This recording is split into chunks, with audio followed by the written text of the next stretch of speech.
This is the story of the Thirsty Frog.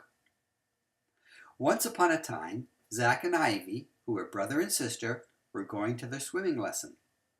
They had been in school all week and were looking forward to having a good time at their swimming classes. Zach was learning how to dive, and Ivy was learning how to float on her back. Their mom and dad parked the car in the parking lot at the pool, and as soon as the car stopped moving, Zach and Ivy undid their seatbelts and popped out of the car.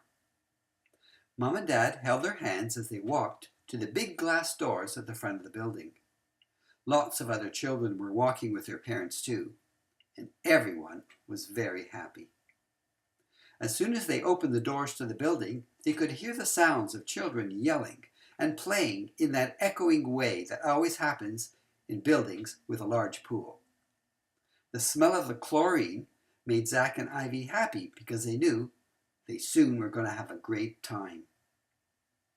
They went into the change rooms to get their bathers on with the other families. And as soon as they were ready, off they went into the pool area to look for their teachers. Today, Zach's swimming teacher was Shirley, and Ivy's teacher was Zoomer. As they all looked around the pool area, they saw a group of people at one end of the pool, standing around a large object as big as a small elephant. From where they were standing, they couldn't exactly see what it was, so they went a little closer to see better. Shirley and Zoomer were in the group of people, so Zach and Ivy ran towards them. They were standing in the shallow end of the pool, and as Zach and Ivy got closer, they saw that it wasn't a small elephant at all, but it was a very, very big frog. Shirley was standing in front of the frog and talking to it. The frog's head was at the same height as Shirley's head, and Shirley said to the frog, "You can't swim in our pool today because the children are having their lessons." The frog slowly looked around and saw all the children who were getting ready for their lessons. Then it turned its head toward Shirley and said, "I'll just be here a minute. I need to take a drink. I'm very thirsty." Then the frog lowered his head to the water, closed its big bulging eyes, and started to slurp the pool water into its mouth. It slurped and slurped, and soon the water in the pool started to shrink. First the water shrunk to the level of Zach and Ivy's ankles, and then to their feet, and then the water was gone. All of the children in the pool were standing around in an empty pool with no water. The frog gave a loud burp. Then the frog turned to Shirley and Zoomer and all of the other people who were gathered around and said, "I'm ready to leave now." And then slowly the frog started to hop out of the pool. Zach and Ivy looked at each other with frowns on their faces because their swimming lessons would be ruined without any water.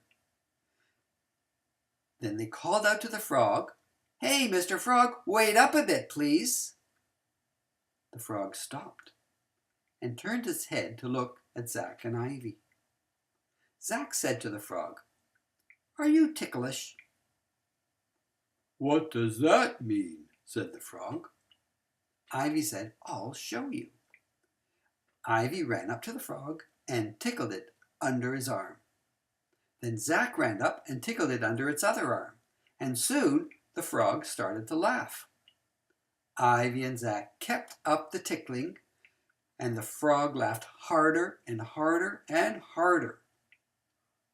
All of a sudden, the frog laughed so hard that there was a great big gush of water right out of his mouth.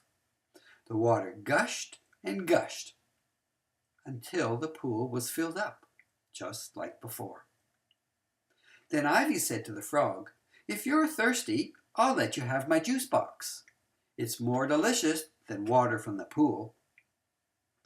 The frog took the juice box from Ivy, put the straw in its mouth, and sucked the juice box dry in just 1 second. Then the frog gave a much smaller burp than before. "Thanks," the frog said. "That was much better than pool water.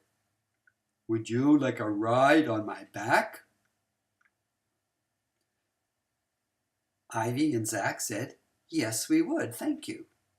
And with that said, they both jumped onto the back of the frog and rode him all around the pool as the other children cheered and cheered, for they had saved the day. The end.